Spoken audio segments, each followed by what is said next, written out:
Kalau misalnya memang tidak suka ikan karena dia sangat amis, bisa digantikan dengan suplemen yang sekarang banyak macamnya dan tidak semua berbau anyir. Atau bisa digantikan dengan flaxseed ataupun alpukat dan walnut. Tapi tentu saja dalam komposisi dan porsi yang berbeda dengan si lemak ikan ini. Jangan lupa klik like, subscribe, and share agar kami dapat menjadi partner terbaik bagi masalah kesehatan Anda dan keluarga.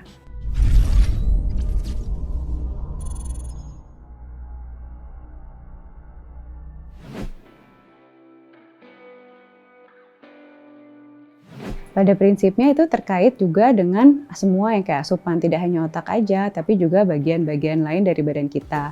Cuman memang ada suatu yang kayak nutrisi yang dirasa bagus untuk meregenerasi otak.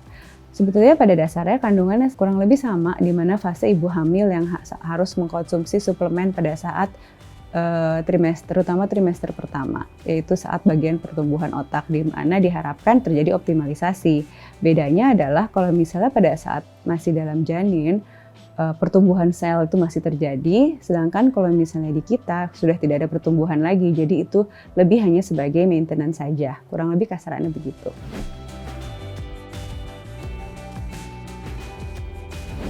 Jadi memang selain aktivitas yang menstimuli otak itu, ada makanan-makanan yang dikatakan bisa meningkatkan ataupun paling nggak mempertahankan performa otak. Antara lain adalah sayuran-sayuran hijau.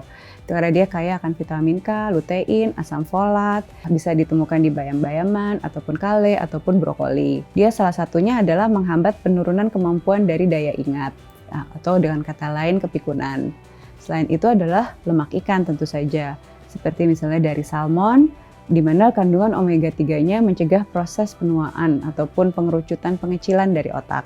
Untuk yang kayak jenis omega 3 ini 2 kali dalam seminggu.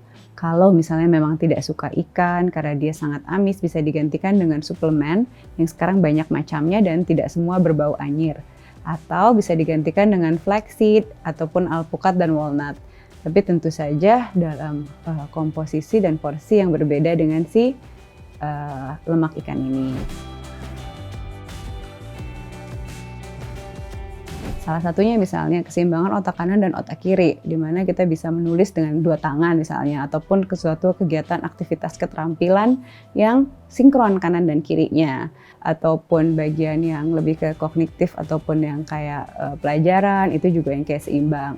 Olahraga juga berpengaruh terhadap fungsi otak, dimana kalau misalnya kurang olahraga, stimulusnya kurang, biasanya orang-orang itu juga akan cepat mengalami penurunan kognitif atau kemampuan berpikir. Semacam olah keterampilan sehingga lebih mensinkronisasikan antara otak kanan dan otak kiri. Memang kita mau nggak mau kebanyakan di Indonesia lebih kanan kita yang amat dominan, jadi memang kirinya kita agak kurang terpakai.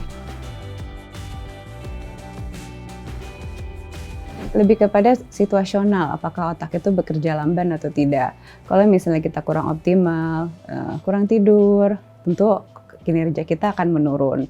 Tapi kalau misalnya secara struktural itu terkait dengan penuaan, di mana ada penyakit degeneratif seperti misalnya Alzheimer, di mana terjadi suatu degeneratif daripada fungsi otak secara cepat. Sekian pembahasan saya mengenai nutrisi saraf. Saya Dr. Nuya, spesialis bedah saraf. Sampai jumpa pada konten berikutnya.